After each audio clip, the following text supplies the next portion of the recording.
This podcast is brought to you by the Association for Coaching, an international professional body which is advancing coaching in business and society worldwide. I'm your host, Rob Lawrence. In this new series, I talk to coaches, leaders and experts who share their passion for this incredible profession and their knowledge of how to do marketing well. Our ambition is to contribute to the development of the coaching profession and to bring you some new ideas, insights and strategies so you can create an impact with your coaching and marketing.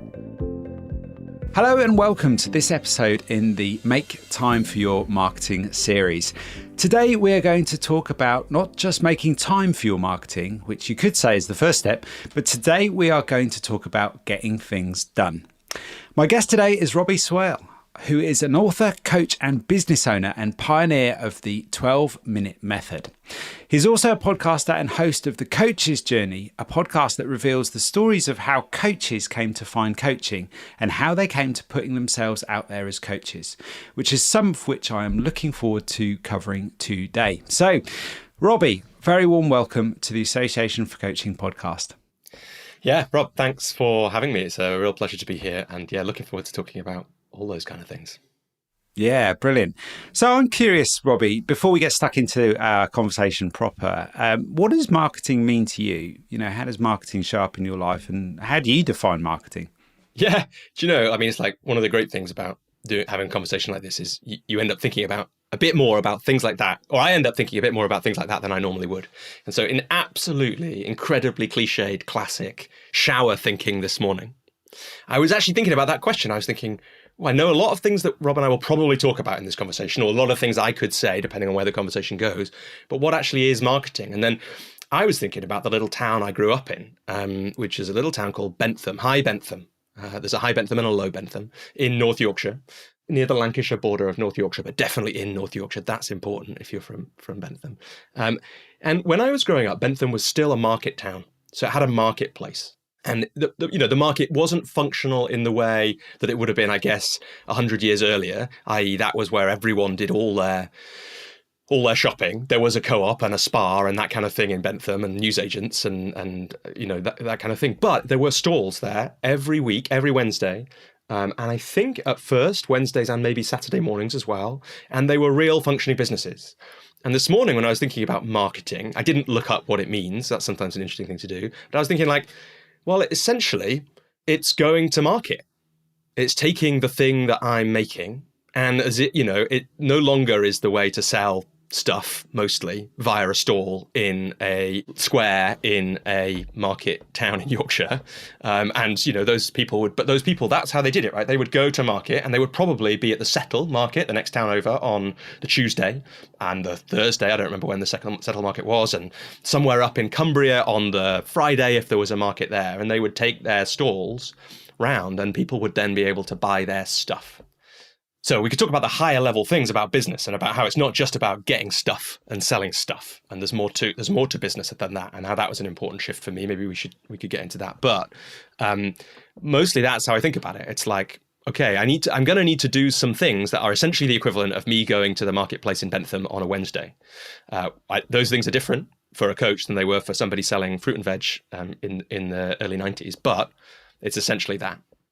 That's a really lovely picture that you've sort of painted there in my mind of the sort of almost perhaps the origins of where marketing has come from. And I think there's some really useful features in that image that can help us to perhaps reground ourselves with what we're dealing with here when we're talking about marketing in the context of coaching, and maybe how that shows up now in this sort of highly technical and hyper-connected world that we live in.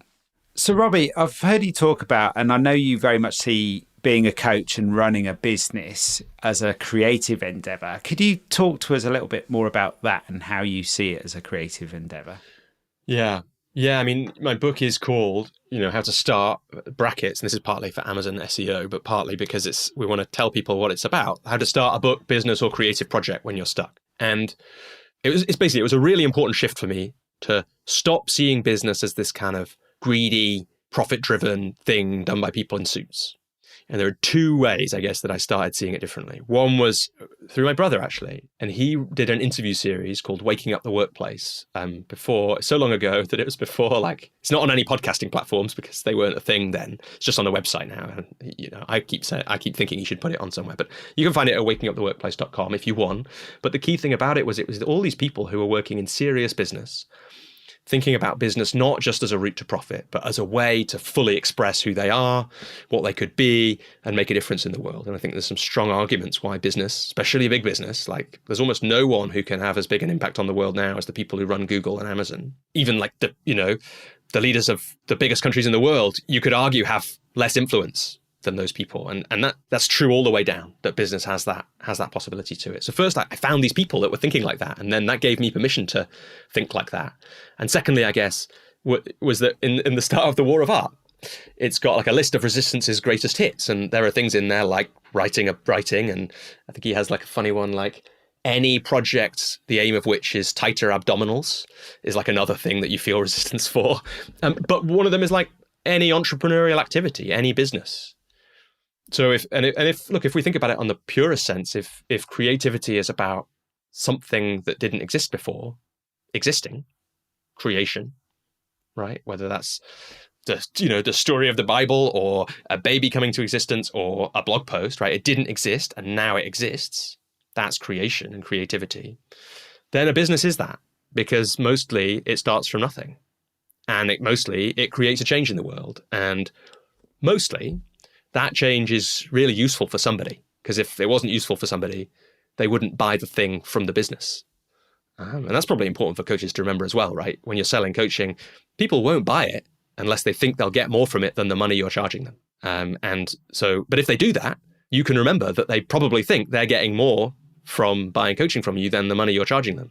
And therefore you can take some faith from that. You can take some confidence. But I think it is also just this, like, as a coach, you basically, you don't quite, but you pretty much have to accept that you're going to be running a business. And then if you have some allergy to running a business, it's pretty important to do something to treat that allergy.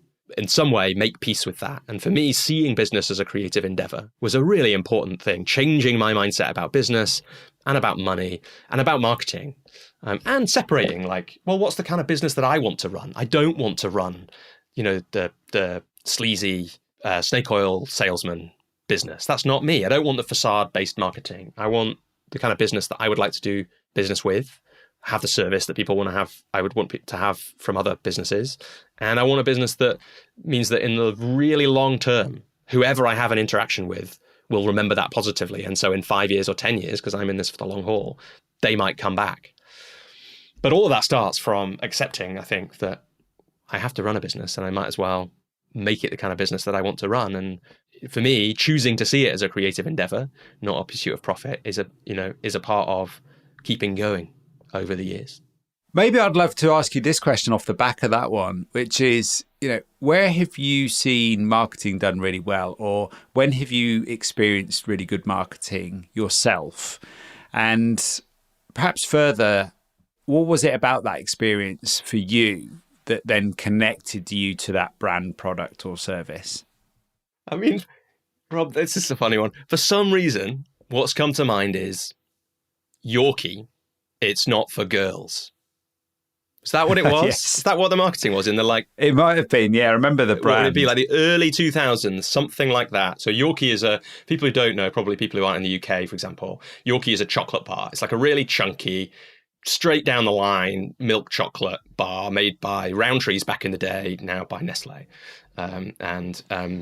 And they had this marketing, and I think I already liked Yorkie. It was already a Yorkie of choice.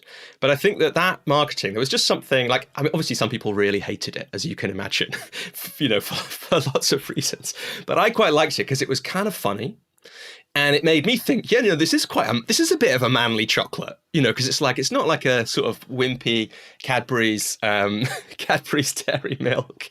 It's like a chunky thing. And I love it because I know that there were girls and women out there who were like, yeah, it is. And then they bought some more Yorkie. And so on, for some reason, that's what came to mind. But I think in there is, for me, some key ingredients of it. It's like, there's some humor there. there's some like a grain of, if we don't take ourselves too seriously for a moment, there's a grain of truth in that men tend to be chunkier than women. There's that kind of feel there that you can kind of, so there's a grain of truth, there's sense of humor, and there's kind of memorability.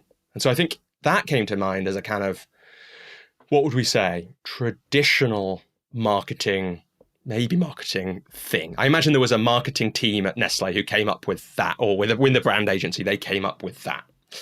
So that's kind of one way to think about it. But in some ways, like what I'm reaching for, and I think the reason this is hard to reach for, so what I'm reaching for is the alternate end of marketing, which I think is when it really will be the one. I know there'll be a story here that will be the one that is like a kind of deeper answer to what you said. I think the reason I'm struggling to find it is that often really great marketing, really great slow marketing is hard to notice. Like you don't really notice it happening. You just find that after, well, one example would be like, you just find that you've been reading Seth Godin's blog most days for like 3 years.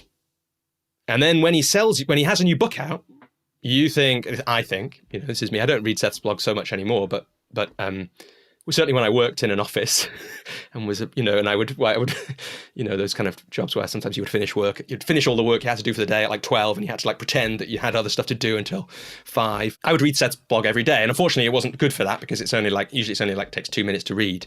But so after 3 years of reading Seth Godin's blog, like I really know Seth Godin.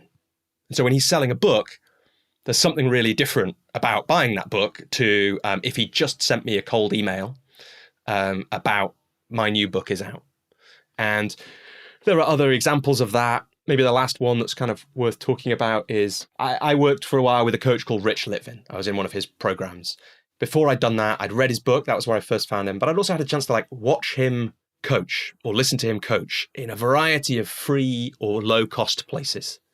And so then by the time, then a while later when I was thinking, I want to invest something in myself at this moment, who would I be excited to do that with? One of his coaching sessions came into my mind and I was like, wow, I love that, hearing him coach that woman on this online coaching summit. Maybe that'd be exciting. And then I'm in his website and it feels different and I'm reading about his program and I'm getting excited. And even a serious investment, I think it was like something like £10,000 for a group program, didn't feel like that big an investment because I could feel what I was going to get from him. Robbie, that's awesome. And some great examples there. I was chuckling about the Yorkie bar because I remember that branding from when I was growing up to the point where a really good friend of mine, Al, when I was young and moving house and we hired a van for the day, he would always make a point of buying one and chucking it on the dashboard in that comical way that you saw truck drivers doing that in the adverts, if I remember growing up. Yeah. So it's so funny you brought that to mind. But to your point there, that's a really great point, isn't it, about Seth Godin? I follow his work loosely, but I love what he does. But you're absolutely right. When someone like him brings out a book, I don't even think twice about buying it because it's inherent in there. You trust him, the value's in there. And the same with Rich, you were saying there, your coach at some point. Even for a sizable investment, you kind of almost know what you're getting before you get in there. And you remind me of someone once said to me that if the product or the service is good enough, you don't need a marketing department, which I thought was a sort of a curious insight. But you reminded me of that then, just as you were sharing. I was hoping for one, but you very kindly offered me 3 brilliant examples there. So let's talk a little bit about some of the stuff that you do and how you support other people getting stuff done, because I realize a big part of making time for our marketing isn't just making the time for it. We've got to use that time wisely and invest it in a way so that we can actually reach whatever it is we're aiming for or whatever vision we have in mind. So let me ask you this. What does it feel like to you to get stuff done, to put you and your work out there in the world? Because I'm almost thinking about what's beyond what we're talking about here, what's beyond the challenge, which we'll get into a little bit more about the sort of challenges there. But what does it feel like? You've evidently gone through that point in your life experience where there's been a shift or a change. I don't know if there's a specific point that you can remember where that happened for you, but I'm curious as to kind of what changed and what it feels like to you now to be able to publish a book, to create a podcast, to get up every day and actually coach people, which is really, in my mind, the result of marketing, I would say. Yeah. And look, Rob, I think there was I love what you said about trust before. I love what you said about if the product and service is good enough, you don't need marketing. I think that's a really important lesson for coaches in particular, to learn that, like, the best thing, if you want to market your coaching business, the best thing to do is be the best possible coach you can be and coach as many people as possible. Like, that's the best marketing you can ever have. And anyone who tells you different, I think, I don't often say some things like this because I'm a doubter. That's like one of my ways of being. I doubt everything. I doubt myself. But that is a thing that I feel pretty confident is true. Thanks for asking that question as well. So what I can say is, and this is like really lovely, is that now, honestly, posting an article online, sharing a podcast feels easy. And that's an amazing thing for me to say because, so 6 years ago, let's say, so I was first paid for a coaching session almost exactly 7 years ago, 7 years and 1 week ago today, Rob, as we record this. And I still remember that day and think it was kind of amazing, and can't believe it. It's the first session, someone had agreed to pay me £30 a session. It was the first session happened on the 14th of July, 2015. And in fact, the first two sessions happened on that day.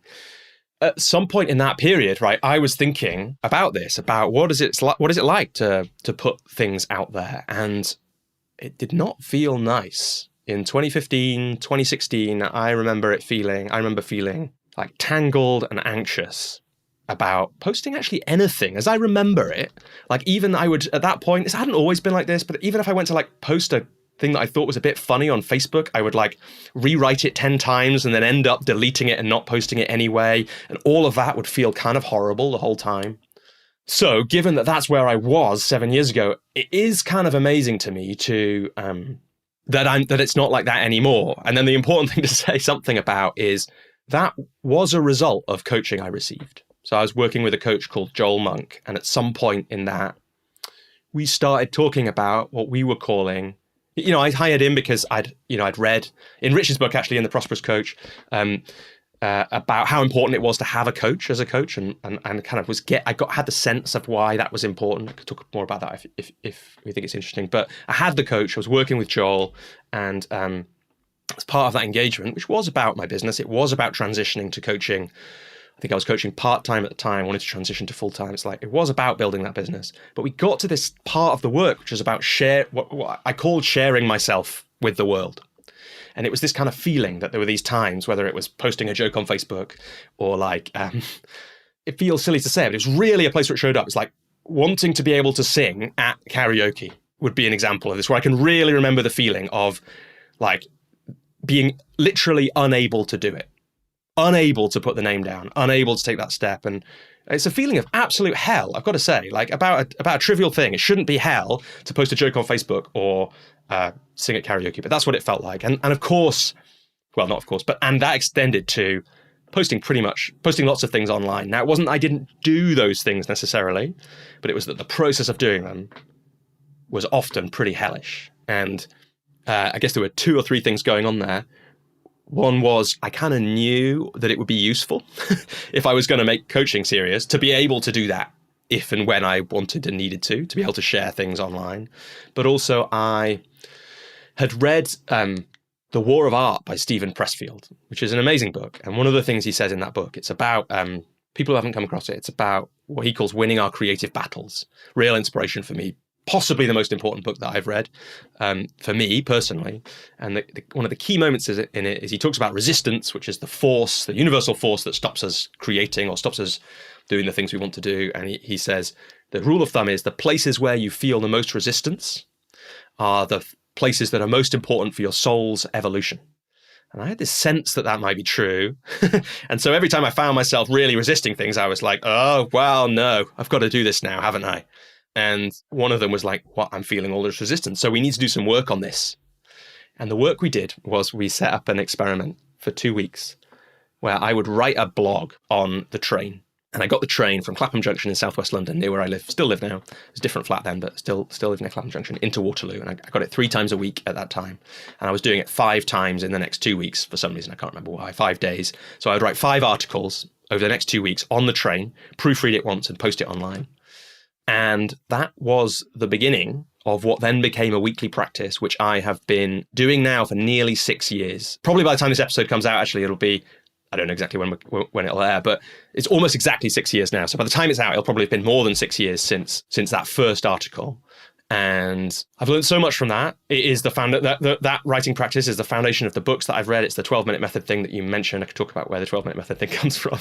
But the key reason I'm saying it now is that has changed me. So it's like that Stephen Pressfield thing was, it turns out, true.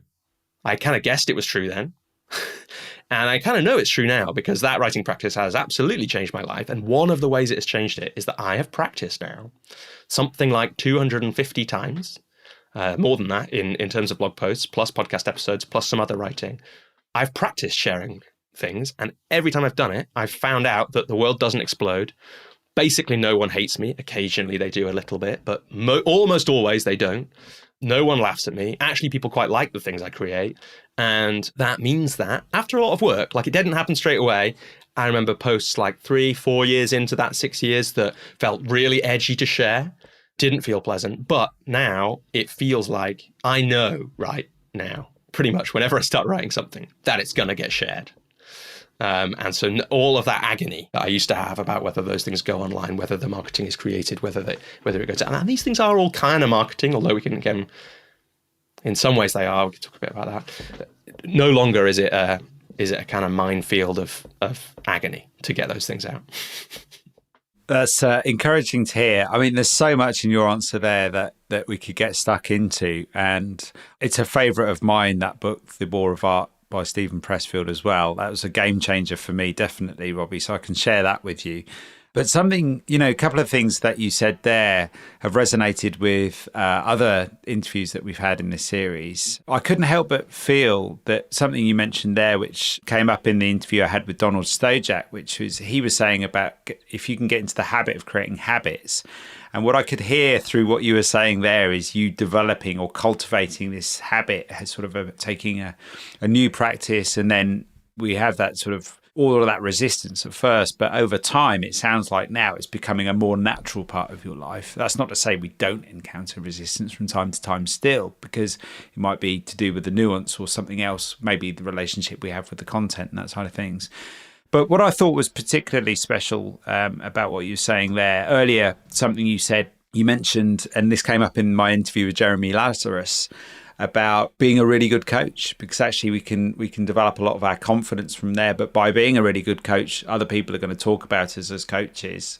And also, that will do a lot of the marketing for us, which kind of brings me into something I could hear throughout what you were saying just there, which is actually, I couldn't help but feel that your approach to all of this is not necessarily with marketing in mind. It's more a case of you doing stuff that is important, and it's a case of getting that stuff done so that you can kind of work towards not just the results that you're looking for as a person, as a coach, but also so that you can make the difference in the world that you want to make. So I think this would be a great point to sort of introduce our listener to your 12-minute method, because in my mind, at first glance, that sounds like a habit or a powerful habit of sorts. So maybe you could teach me and our listener a little bit more about what that is, how you've seen it work, perhaps how you came up with it too, and why it's effective for you and so many people that you work with. Yeah, I mean, again, I love this conversation, and I really appreciate being not the first guest in the series, because you're bringing in all these great little threads that you're pulling together. And I know that listeners will love having those threads pulled together and being able to hear the different views on this and where they overlap. And it's always a relief to hear that they do. The things I say do overlap with other people. I'll talk about the 12-minute method in a sec. But I think it's really important to say, there's something really important for coaches in what you've just said. So there's this real paradox in coaching. There are some things we know will help us have a more thriving coaching business. But mostly if we do them with that as our sole aim, they don't work as well. It's something like that. So for example, one of the great things about the book, The Prosperous Coach, if people haven't read it, is they outline in that book what I think are, I've had this thought, I might be wrong, I think are really the the only 4 things you absolutely have to do if you want to create a new coaching client. And those 4 things, I'll do them really quickly, are connect with new people. If you don't ever connect with new people, you can't have any new coaching clients. You could do that in all kinds of different ways. At some point, invite people into a coaching conversation or experience. Create powerful coaching experiences for people. And at some point, say it costs X pounds to work with me for Y months. But people always get stuck on those things, especially the connect bit, because they don't want to go and connect with people for the purpose of creating clients, because that's really weird and a bit slimy and unpleasant. And the problem is, if you do it for that reason, it often is a bit slimy and unpleasant. If you're just talking to someone and you're really inside, you're just waiting for the time to say, by the way, I'm a coach, do you want to be my client? Then it is weird. But if you just naturally connect with people, then in the end, if you connect with enough people, you almost can't help but have more clients. Because you'll get to know people, they'll get to know you, and they'll create, the connection will be there. They'll find out about the real you. And at some point they will say, actually, I'm looking for a coach. Or they'll say to a friend of theirs, I met this woman. She was awesome. We had this amazing conversation. She's a coach. You should maybe talk to her about this, challenge you've got with your boss or whatever it is. What I've found is that it's a much more sustainable, if we think about habits, it's a much more sustainable, which we might call, my blog, we might call marketing, right? In some ways. It's a much more sustainable marketing practice, though, a much more sustainable habit if success for it is not dependent on whether I get a new client from the blog. If I don't, then for a month or 2 months, at some point I have to stop doing it because it's not working for the purpose that it's there for. If the purpose is about me transforming as a person, which is what it was at first, if I succeed every time I just post a thing because I used to be really scared and anxious about it, and I'm a bit less scared and anxious about it today, if success is that, it's just facing resistance and acting with courage, then I succeed every week that the blog is out there. And then in the end, and we can talk about how a body of work like that does feed into a coaching business, in the end, it will have an impact. So it's that paradox, which I think is really, really hard to hold, basically, all the time for everyone, including for me, to make those decisions. And then the 12-minute method. So I was writing these blog posts on the train from Clapham Junction to Waterloo. And I did 5 in those first 2 weeks. And then I went away on holiday. And I kind of said to my coach, I would have a think about that, about what I would do with it. But by the end of the 5th one, I knew something was going on with it for me. Like, it wasn't that it felt fun or nice or pleasant.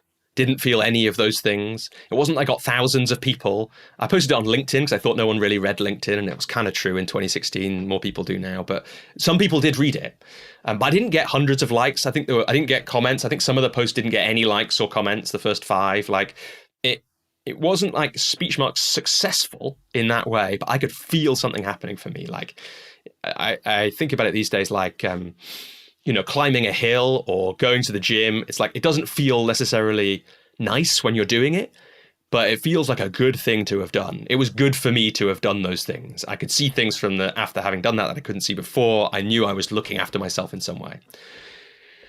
So I decided to make it a weekly habit at that point and keep it going till Christmas. It was August until Christmas. I think there's some important things in there if we're thinking about habits, which I do think is really important to think about. Like, I did 5 at first because I'd heard the podcaster Tim Ferriss say when he started his podcast, he committed to doing 5 episodes because he thought he'd be so embarrassed after the first one that he would give up unless he'd committed and booked in the session. I think he booked in the guests for 5, so he kind of had to, social pressure, he kind of had to do the other interviews because otherwise he'd have to cancel them and tell them why. So he did the 5. And then by the time you've done 5, it's like you've got much more evidence of the real world, not just how embarrassing it might feel and how vulnerable it might feel. So I did 5, and then I moved to weekly, and I don't know how much I knew this at the time, but that felt like that was a really important move for me. I think if I tried to keep it going as 3 times a week or 5 times a fortnight or daily, I don't think it would have lasted just because of who I am in my life. Weekly worked for me. There was a deadline every week, so it usually got written on the Friday, which was the deadline, but it sometimes got written on the Monday or Tuesday or Wednesday or Thursday or whatever. I kept it going until Christmas. And then, by then, there was some momentum. There were more people liking it. People were talking to me about it. It was like I had a thing, which was a bit weird. So I had already at that point. I remember my friend Jarrell, or colleague back then, Jarrell. He wrote something on the train, and he was like, I'm doing a Robbie," and I was like, "That's funny, isn't it?" I don't think I thought about it at the time, but now looking back, that was probably the first time when I'd like that had inspired people to make something or do something. And that's now is one of the things I feel like is the most meaningful impacts of my work, is somebody doing something that they want to do that they wouldn't have done otherwise. And being able to say to me, well, I came across your work and I did this thing like this because of you. Now, at some point then, and then I've been doing that weekly practice every week since then, pretty much, apart from sometimes I'm on holiday or a few weeks for various reasons, other weeks. And at some point I stopped getting the train as much. So I checked how long the train journey was. And that day it was 12 minutes. Now, what I love about that is that's really arbitrary, because mostly the train from Clapham Junction to Waterloo does not last 12 minutes, only 2-3 times a day. Or, maybe my train was it was actually a 9-minute train, but it was delayed by 3 minutes, or a 14-minute train, but it came in 2 minutes early. So it's a really arbitrary number. And that's kind of part of the importance of it, actually. So in some ways, the 12-minute method is get on a train, write while the train's moving, stop when the train stops, proofread once, post your thing. And the lesson of that, and now it is set a timer for 12 minutes. I'll show you the timer that I use. It's a very unglamorous timer. It's like the cheapest timer you can buy on Amazon. It's like a cooking timer. I often use that, or sometimes my phone. Set a timer for 12 minutes, write for 12 minutes, proofread it once, post it. And that in some ways is the 12-minute method. And we can talk about that. I had someone recently who, having read the book, so let me finish the 12-minute method story by talking about the books, because that's important. That's in a way, that's the really magical bit of this is the books, which I'll get to in a sec. But I had someone who'd read the books and had tried the 12-minute thing. I think she'd chosen 20 minutes, which is perfect, because your 12-minute method, anyone's 12-minute method, doesn't have to be 12 minutes, right? It should be the right amount of time for you. 12 minutes is, like I say, really arbitrary. But I was lucky with that, because actually in 12 minutes, you can write quite a lot. Especially once you've practiced doing it 250 times. Now I can kind of knock out, I don't know how long they are, 500-word article in 12 minutes, no problem, coherent. If you read some of the early ones, much less coherent, much less written in them, much less good, all that kind of thing. Really important to know. If you practice something 250 times, you get a lot better at it. But she said one of the things for her, I think it was her, said, it's amazing how much you can get written in 12, she might have done 20 minutes. I wrote much more in 20 minutes than I thought I would. I thought it would take me hours to create this article, and it took me 20 minutes and one proofread. And that's one of the lessons of it for me. And then a thing happened. So 3 years in, Seth Godin again, here we are. No wonder I mentioned him at the start, right? Seth Godin released a giant book of beautifully designed book of his blog from the last few years, of all the daily stuff and the longer stuff he'd written. And it's just a compendium. He was just repackaging that thing. But it gave me a little bit of inspiration, which is I've got 3 years of this blog now. I could make that into a book. And really I used, so one of the ways that my resistance gets me is it's this real thing around marketing, which is marketing resistance? Because sometimes in a coaching business, it is if really the thing that makes a difference is coaching a lot of people, then almost anything you're doing that isn't coaching a lot of people is in some ways resistance. So that's a challenge. And parts of my business I've run no, I'm not doing anything that could even possibly be resistance to actually building the coaching business. And then there are times when that is not true. And one of the ways I get myself out of that is making this book could be a way for me to avoid doing the thing that I really want to do, which is coaching people. Or it could be a way of serving people. And it could be actually there are people out there who can't really want to read my whole blog. But because LinkedIn is a terrible platform, if you want to go back and read the whole of someone's blog, they can't do it or they don't do it. So who am I really helping by not having a book of this blog? That's one of the ways that I did it with a mailing list. That's why I have a mailing list. It's who am I really helping? Well, I'm getting in the way of, by not having a mailing list, I'm getting in my way. I'm getting in the way of people who want to read my articles. Everyone is worse off by me not having a mailing list at this point. So I better do one. So I thought I could make a book of the blog, and I thought it'd be funny because I could call it, I wrote this book in 12 minutes, and I had 80,000 words when I got all these blog posts from the first 3 years together. And then one of my friends said, who I was going to get to do the editing on the book, he asked me the question. He said, that's a great title because it's a real challenge. It's if I can write a book in 12 minutes, you can do the thing that you want to do. But can the book itself help people with that? And then this really interesting thing happened, which is I said, well, I don't know. I'll have to find out. And I sat down and I thought about what are the stages that I've been through and seen people go through to do the things they really want to do, whether that's write the book or start the business or some other creative project, start their podcast, any of those things. And I kind of identified what I thought were probably the 4 key parts of that. And then I got all the blog posts that I'd written in 3 years and I started dealing them out. And it turned out almost all of them fell into these categories of the 4 stages that I'd identified. There were a few that didn't, but pretty much all of them did. What it meant was that then not only in 12 minutes a week over 3 years had I written 80,000 words, but actually I'd written 80,000 words about something by accident. And it's no real surprise looking back that I'd written it about the creative process, about creative battles, because like I said, the war of art had been massively important for me. I was wrestling with building my coaching business. I was wrestling with sharing myself with the world through writing, and I was coaching people. And coaching is really just helping people do the thing they want to do that they aren't already doing. Right? That's essentially, on one level, just all it is. And so I spent 3 years thinking about that a lot. And when you're writing in 12 minutes on the train, you haven't got time to really think what you're writing about. You're just writing about what you're interested in that week. So I ended up with a book. And in the end, we decided to make it 4 books, so 1 for each stage, because 80,000 words is actually a pretty long book. And some people might just want help with one stage and not the other. So there'll be 4 books in the 12-minute method series. So 12-minute method on one level is just set a habit, make it a really manageable one. 12 minutes a week, basically. If you can't make 12 minutes a week for your thing, I don't think you're being realistic. Like, you definitely can. No one can't make 12 minutes a week for a thing. 12 minutes a day, some people, I think that could be difficult. But 2 hours a week, I don't know what's going on in people's lives, right? People have complex lives, and I don't want to presume that anyone can make that time. 12 minutes, you can do. And then there are 4 stages to the process that it turned out I'd been writing about for those 4 years. Start. First, most important thing, just start. Keep going. This is like in a way, the hardest one in some ways, because like that means starting again every day or every week. There's a kind of, I think if you want to do the best work you can, and a lot of coaches, for example, are really interested in potential, that's why you end up as a coach, then it's worth thinking about how you create the conditions to do your best work. That's the 3rd book in the series. And then there's one, of course, the 4th one in the series will be sharing your work. Because if you want it to make a real difference, then you have to share the work that you're doing. And I can talk more about all those stages, but I think if you're going to make, in a way, the least important one of those is worth saying is the book that I'm working on at the moment, which is to create the conditions for great work. Because actually, like, the most important conditions for great work are that you start the work at some point and that you keep going and don't give up. And if you do that and at some point you share it, don't worry about creating the conditions for doing great work, because sometimes that's resistance, right? I'll finally do this when I know that I can make a podcast that sounds perfectly professional. Then I'll make a podcast. Well, much better for the world if you make your podcast now, and for you, get you out of creative hell. If you just make the podcast and learn about how to make the best podcast you can make as you go.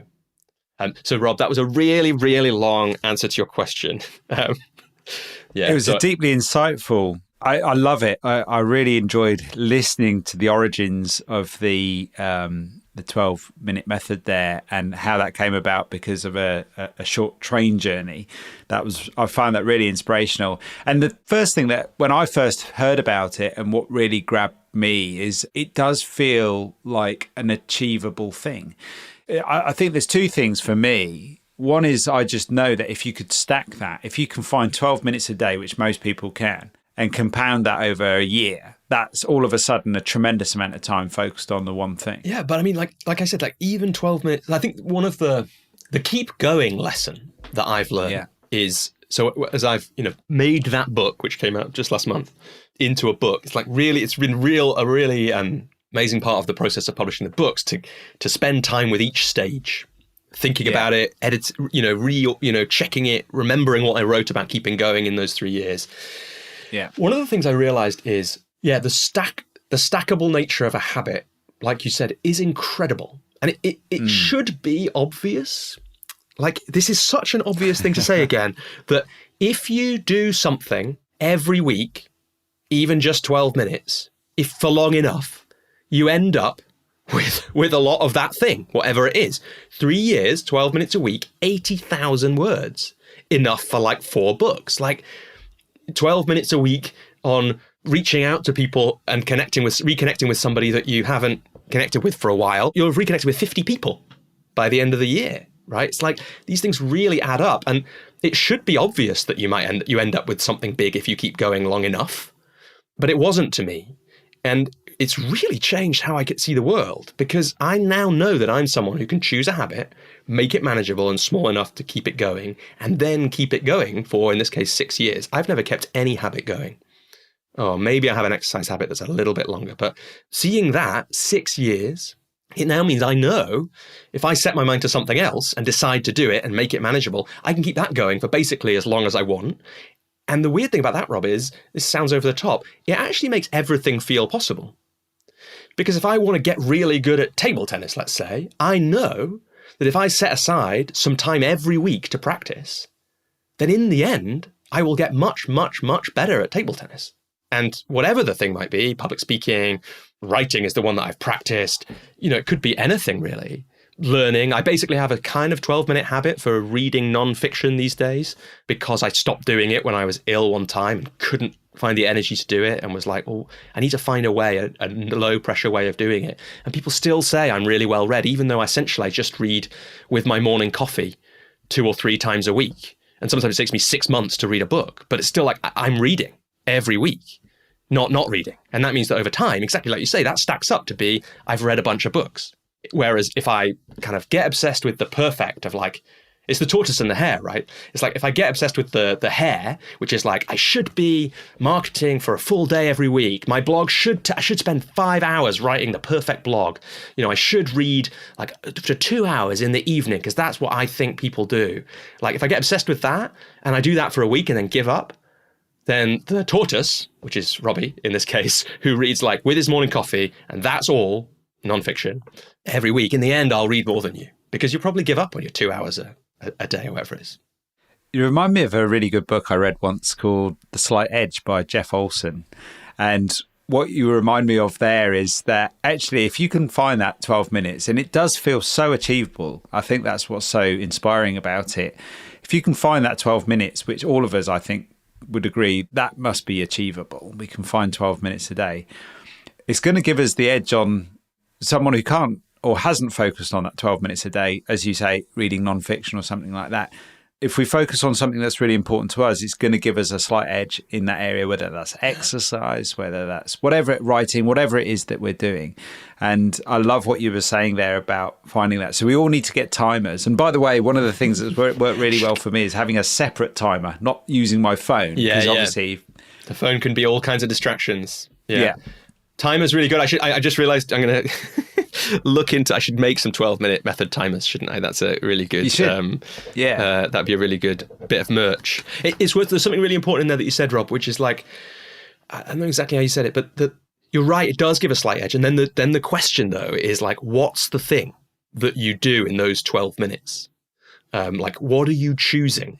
To do? Because everyone can find 12 minutes, certainly a week, and most people, if they really want to, can find 12 minutes a day, right? That is an achievable thing. But we can't find unlimited numbers of 12 minutes a week or a day. And that's worth saying. So we have to choose what we do in that time. Great point. And I just wonder, like, we have a mutual friend, Maxine, and she and I were talking a bit about marketing. She's one of your colleagues at Association for Coaching, and she said this great thing about, out of that conversation came this great thing. She said this great thing about how a lot of marketing is about facades. And that gave me a real insight because I think we do have, this is a really important distinction to make between what we might call facade-based marketing and what we might call authenticity-based marketing. Right. And the reason that I think a writing practice is a really good thing to do, if you like writing and want to do that in 12 minutes, right? I found that. And it's certainly not the only thing, and it's not a requirement, but it's quite a good thing for a coach. Because if you're doing what we might call authenticity-based marketing, which is what Seth's blog is, it was what Rich's coaching is, I'm not sure if it's what the It's Not For Girls thing is, but certainly what the 12-minute blog is, then what happens is if you make something that's authentic to you, it'll never go out of date, because any way that you change will make sense because you changed. It's a real thing. You've actually changed. It actually makes sense that I'm better at writing now, think differently. I've changed my mind about things than I did before because I actually did. Yeah. So of course it makes sense. Whereas if you do some facade-based stuff, if you try and pretend you're not, some of that stuff will look really weird later. It'll be incoherent and people are good at spotting incongruence in the world. It's like we're kind of trained to do it, if they don't spot it, they feel it. Exactly. So if you've been making authenticity-based stuff and then someone comes to speak to you about coaching, they'll often feel like they already know you. And they'll be like, you are like in your articles. And they'll feel that. And then it's the trust piece. So why you buy Seth's books? Because you already know him. right? And so it's easy to buy from him because you totally trust him. And the same is true of those authenticity-based things. And it's worth saying, one of the ways when I thought back about when I reverse engineered my 12-minute method, I was like, what were Joel and I doing and why did it work so well? There's a load of practical stuff about 12 minutes and making it an achievable thing. I think one of the things that made it work really well is back to that thing I said before about what's the result of it? Is it success in and of the practice? And that's important. So like, is it success? It makes sustainable if success is I post the article. Success is not I get the clients, although it is creating a body of work, which is a good way for coaches to market themselves as long as it's authenticity based. But I think what we really did, a key part of it, was we asked the question, basically of me, who Robbie, do you want to become? And I wanted to become someone who could share themselves with the world comfortably, maybe even with excitement and joy, and certainly without the kind of anxiousness and pain that I had.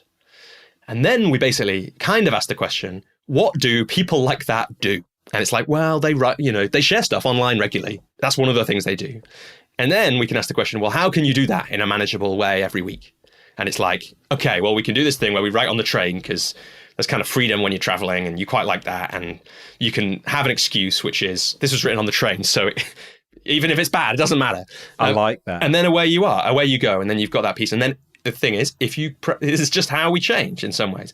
If I do the things that a person who shares themselves with the world without anxiety, if I do the things that that person does for long enough, I'm basically practicing being that person. And in the end, at least in my case, I have basically become that person after practicing for a long time. So a good way to start an authenticity-based practice is to think about who you want to become and then design a practice which will help you become that person. And then again, success is practicing being that person, not do I get lots and lots of clients. And a cool thing as well is, like, it's not why we hire coaches, right? We hire coaches because of how the work they do. But a lot of us quite like to hire coaches who do cool things. It's quite fun to say, this person who does this cool thing is my coach. And if you do the things that are meaningful to you to become the person you want to become, from the outside, they weirdly often look like cool things. The person who stands up being absolutely terrified to do some public speaking, the person who goes on an amazing trip that they wouldn't have gone on because it was too hard to do, the person who writes a blog, right? And in a quirky 12-minute way. It's like those become amazing stories to tell our clients, to say, well, look, I understand that like, yeah, it's really hard to go on a trip when you've never been out of Europe. Do you know what? Like, I actually did that once myself. It was really hard for me. I had to work through all this stuff, but I got there. And I did it 12 minutes a week, you might say. It's like, I don't know if I don't have an actual story when someone's done that, but you could do it. You could plan your round the world trip 12 minutes a week. And these days, the funny thing, Rob, about having what is it like? There's a 12-minute article somewhere called like Create Your Own Myth or something. It's not in one of the books because it was written more recently than that. But there comes a time when if you've done the thing enough, and like publishing books is really good for this. Yeah, you might know this from the book that you worked on as well. It's like once you've put yourself out there, you've kind of stamped something on yourself. It's great because you then don't really have an excuse to not do the thing you write about in the book. So part of the reason we're having this conversation is I've got a challenge this year to appear on 100 podcasts. I don't know if you know that, actually. I don't think I said it to you. I think I might have said it to Maxine. But I got really overwhelmed by that because my way of being is to get overwhelmed by things. I got overwhelmed by it. I'm never going to do it. Like, I know the challenge is good for me. I've done that in my coaching business before. I know that like stretching myself, it gets me creative. It gets me to ask for help, all these kind of things. But I still got overwhelmed by it. And then it was great because I just published How to Start When You're Stuck, which is the first 12-minute book. And I was like, luckily I know how to deal with overwhelm. So I put in 30 minutes a week to work on the podcast challenge and decided 30 minutes a week over the year will probably compound to be enough work. And suddenly I stopped being overwhelmed. I stopped worrying about all the time because I knew I had my 30 minutes on Tuesday mornings where I was going to reply to the emails, send some new ones and all that kind of thing. That's amazing. Robbie, one of the questions I was going to ask you then as you were sharing those insights was about how you deal with that anxiety and that overwhelm. And through my own experience working with others, one of the things I've learned is that it's that point where they're creating the work, if they can achieve that, that's okay.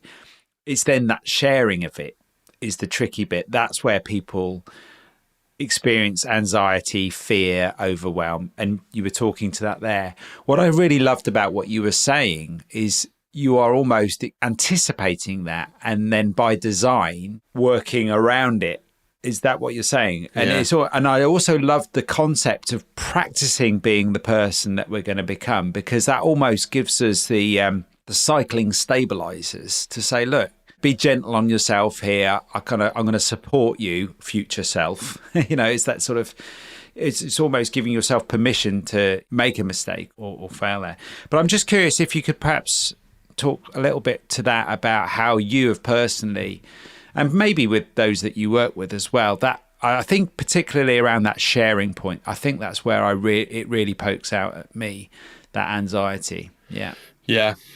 Yeah. Well, me too. Like, and in some ways, that's the whole thing came from that anxiety, right? The whole practice, everything. Yeah. That's where I noticed it. It wasn't I hadn't written things. It wasn't I hadn't shared things, but I didn't set out to create a writing practice. Actually, this was a sharing practice, really.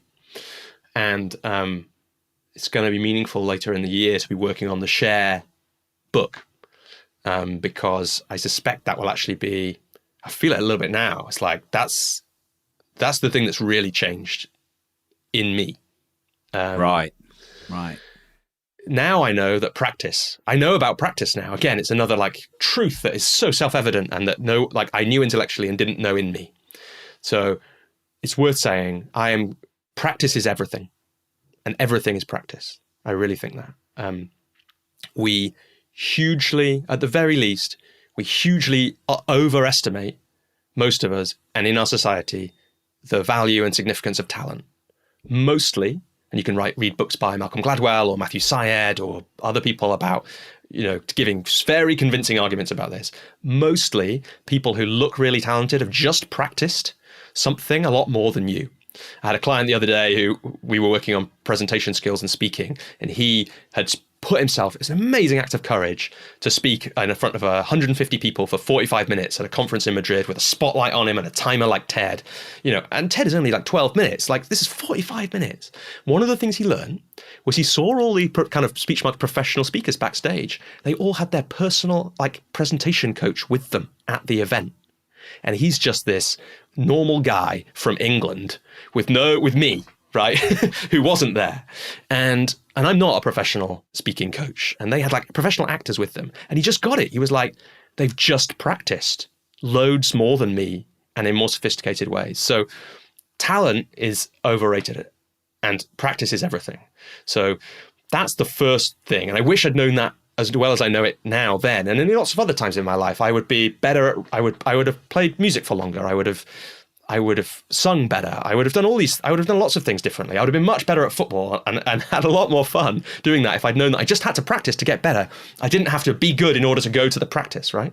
And that, those are kind of, I'm happy in my life, so I don't regret those things in a big way. But I do see I do remember little Robbie and wish that he'd known that so that he could have had that fun and those experiences. Football is a great example, playing football with the local football club instead of not going because basically speech marks wasn't good enough.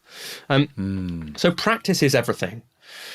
And then there's the problem that you've got to get through dealing with yourself in order to practice, right? Because you've got to get through all the fear and the anxiety. And look, the key realization for me came a lot from The War of Art, but also from reading similar books, which is that everyone has it. So he tells great stories in that book. He was a quite successful novelist by that point. And he talks a lot about his story. He talks about Henry Fonda, maybe, is that the name of the actor, throwing up every time before he went on stage. I've heard about Laurence Olivier used to throw up on stage until the very end of his career, just before he went on stage. I mean, if Olivier threw up before he went on stage, it's okay that I feel a bit anxious about posting my blog post, right? It's and there are loads of other stories about that. I've heard, kind of Brene Brown talking about how she got around her kind of hatred of the writing practice by turning it into the way she just told the stories to her friends so she could kind of use one strength and then get it back. Big Magic by Liz Gilbert is another great book about all these kind of wrestling matches that we do with ourselves. So personally, I took Stephen Pressfield's message. I kind of felt that it was probably true. And then I applied it belligerently with myself. And essentially, in the end, what that did, I think, one of the reasons that calling it resistance is great is it creates a separation between me and the voices in my head which say, this is rubbish. If you post this, you'll be laughed at. You'll be laughed out of town. Or who are you to write this thing? It's not even your idea. All these voices in my head. If I can call them resistance, they're separate to me. And then I can choose that I'm not going to listen to them today. I know they're there, but I'm going to just do the thing anyway. And over time, I got really good at having a low tolerance for all that stuff. It's not that it doesn't happen anymore in different ways, although it does happen less, like much less, about writing a 12-minute article, for example. So it's important to say, I haven't found what happened to Olivier happens to me, which is that I throw up before writing every 12-minute article. I found that that's got less. But look, if Paulo Coelho and Liz Gilbert and all these people who are amazing creators have to deal with their procrastination and resistance, then the other important thing is, just because I have procrastination and resistance doesn't mean, the key thing actually, I kind of taken it as a truth that if I am procrastinating, then I must not be the kind of person who writes or shares themselves with the world, right? If I feel like this before sharing, I must not be the kind of person that does that. But if everybody, including Coelho and Gilbert and Pressfield and Olivier and all those people, have that feeling, then that's not an excuse for me not to do the work that feels really uncomfortable. That's really special, Robbie, because I've never heard of it in that way before, and I've never heard it approached like that before, which you remind me there that we're all in this together, and that actually to be that sort of person, that's what's involved, but not just for you, but for everybody that has experienced that. And it may be that the magnitudes of how they feel that vary over time or are different between us. But bottom line is we're all actually really quite similar, as different as we can be. And there's something I feel that brings us all together just hearing you speak about that, Robbie, which is actually you're not alone. Yeah. We're all feeling this. And, you know, there's nothing wrong with you if that's what you're feeling when you're sharing. That's quite a normal thing. Yeah, that's really important, isn't it? That's really amazing. So I'm conscious of your time, and I'm enjoying this so much. We could chat for another couple of hours, but we're going to have to definitely have some more conversations in the future. I'd like to sort of bring things home a little bit and go back to one of the points that you made earlier about the Prosperous Coach book you commented on earlier, and about the first act of that, about connecting with new people.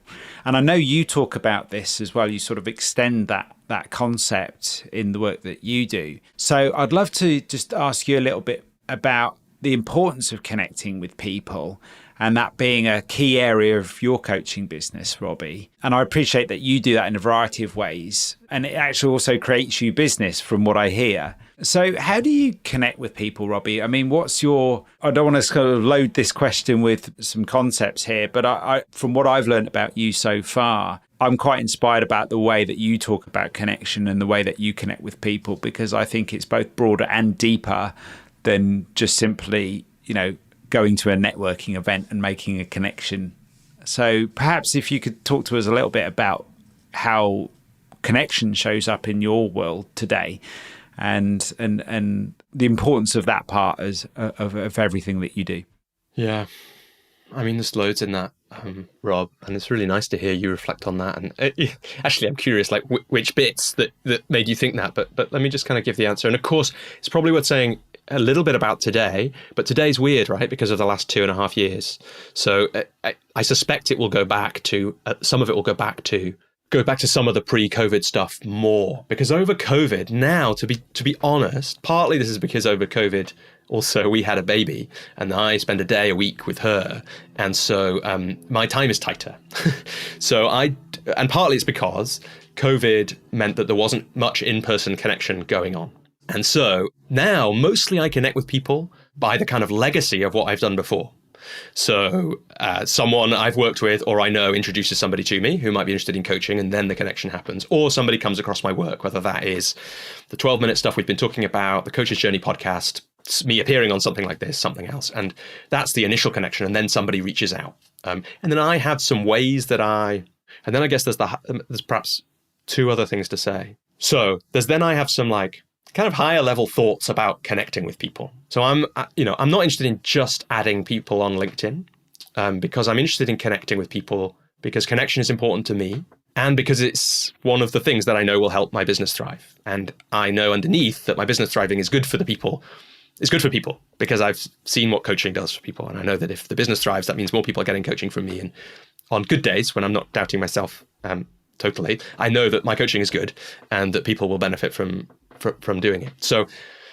So because of that, it's not just add people on LinkedIn, right? So if someone adds me on LinkedIn, they've read the 12-minute method, I engage them.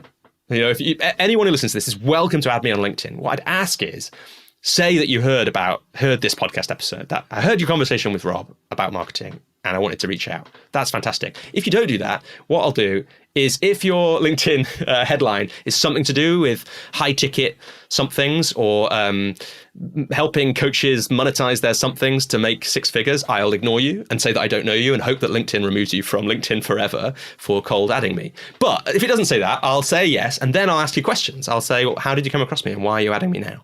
And then we'll have a nice conversation, hopefully, about that. And we'll actually connect. And if I can help you with something, I'll help you with something. If I can point you to some of my work, I'll point you to some of my work, all that kind of thing.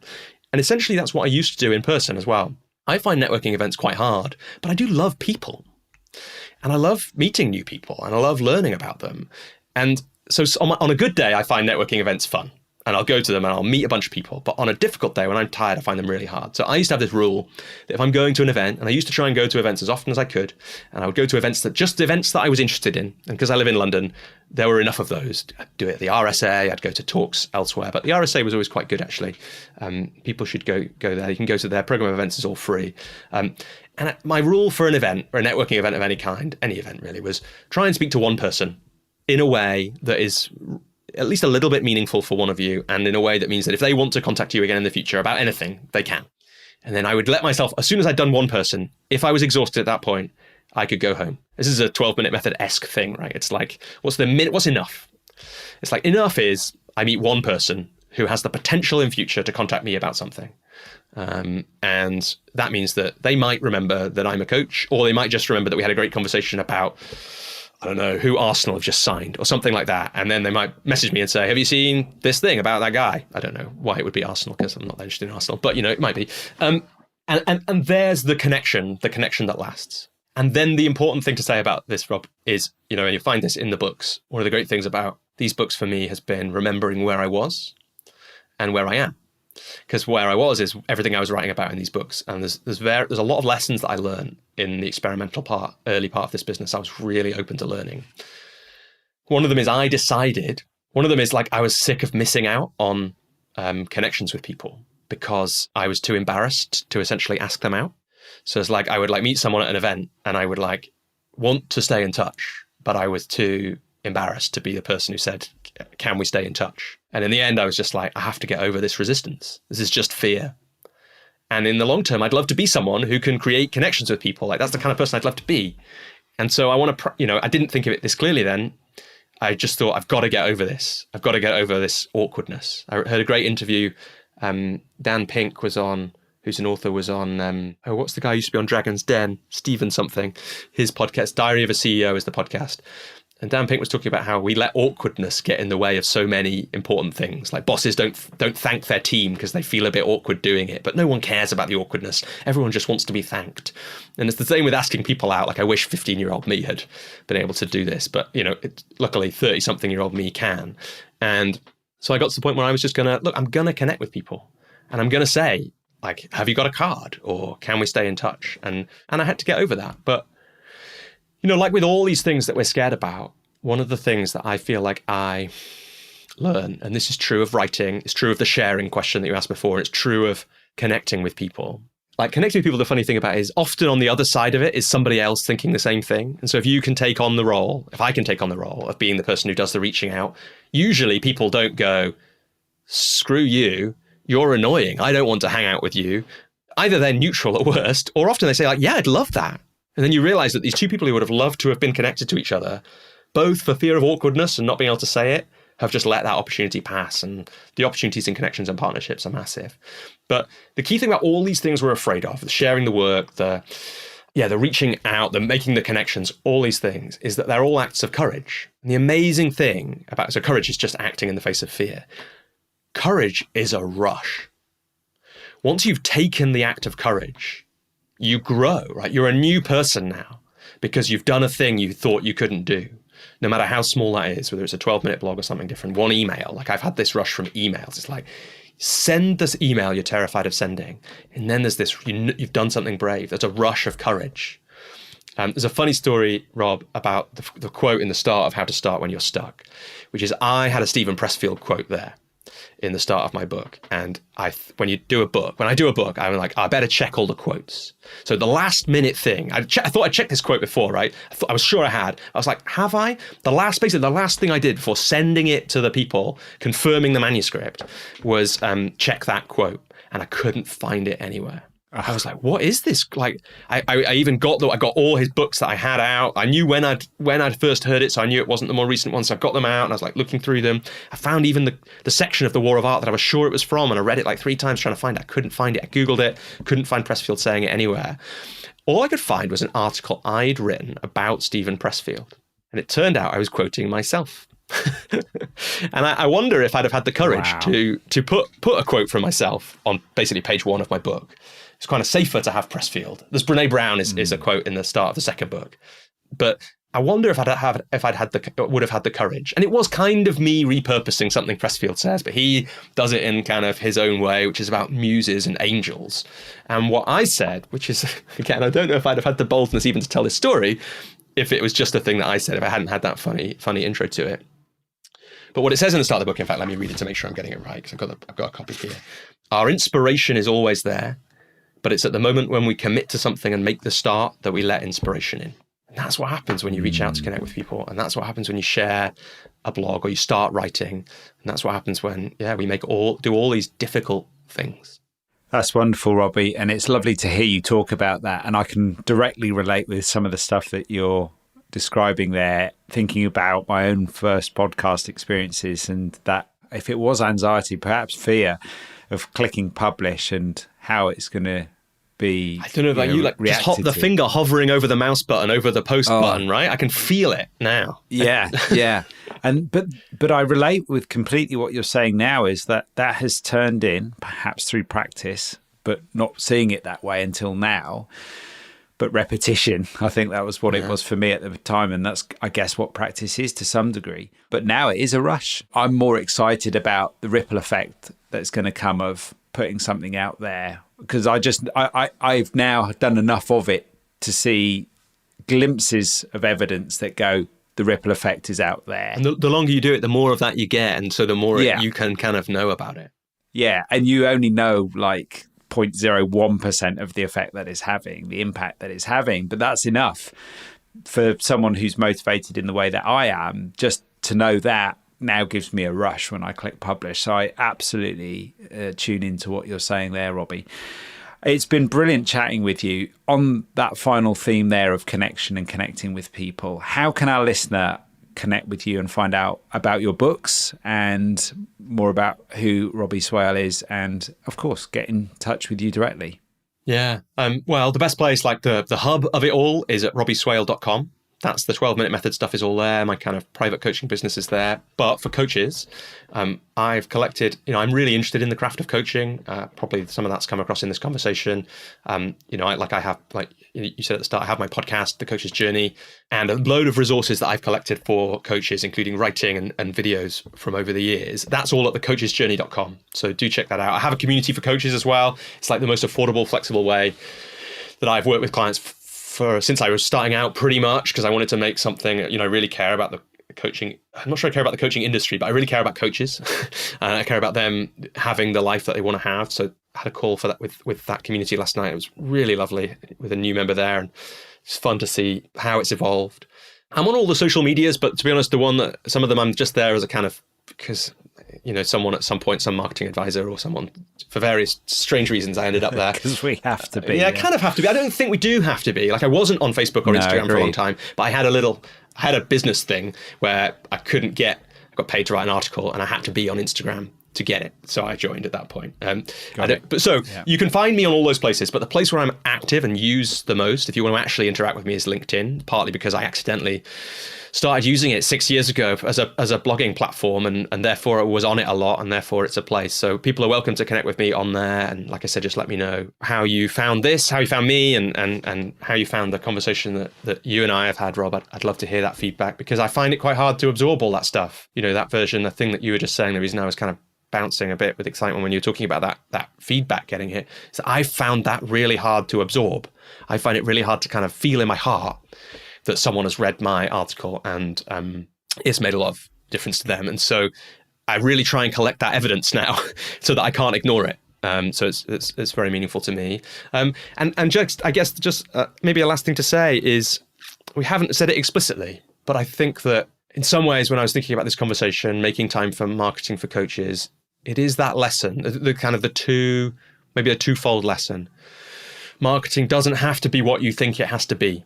It can be what you choose. It can be writing something. It can be making a video. It can be just connecting with people. Just like a great practice for a coach would be send one email a week to somebody you used to know well and aren't in touch with so well anymore, asking how they are and telling them a bit about how you are.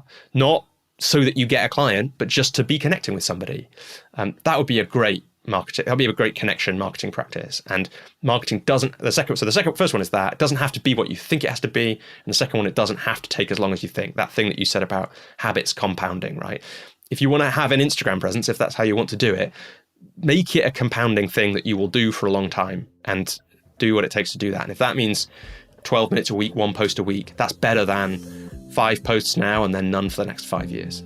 Fantastic final thoughts there. Thanks, Robbie. I think you've just nailed the series there in those 2 points right at the end there. So well done. And I'm incredibly grateful for you spending time with me today. It's been a brilliant conversation. I feel we've got many more conversations in us because there's so much ground to explore here. And I can't believe how quickly the time has flown. So thanks again, Robbie. Total pleasure. Thanks for listening to another podcast by the Association for Coaching. I'm Rob Lawrence. For 20 years, the AC's purpose has been to inspire and champion coaching excellence, advance the coaching profession, and make a sustainable difference to individuals, organisations, and societies worldwide. To find out more about the Association for Coaching and our member benefits, follow us on LinkedIn or explore our website at associationforcoaching.com. You can keep up to date with our latest podcast episodes, enjoy the wealth of digital learning offerings, and gain insights from our Coaching Perspectives magazine. So this episode concludes our Make Time for Marketing series. I hope this series has inspired you to take action with your marketing, and I hope that you've gained lots of insights and wisdom, as I have done speaking with all of the fabulous guests that we've had over the last several weeks. So now it's over to you to take some action with your marketing for your coaching and your coaching business. I would love to know how you get on, and you can reach me at rob@associationforcoaching.com, or you will find me on LinkedIn, and let me know the one thing that you are going to do differently as a result of this series, and I would love to know about the results of the actions that you took as well. Thank you for making time to listen to this podcast and series.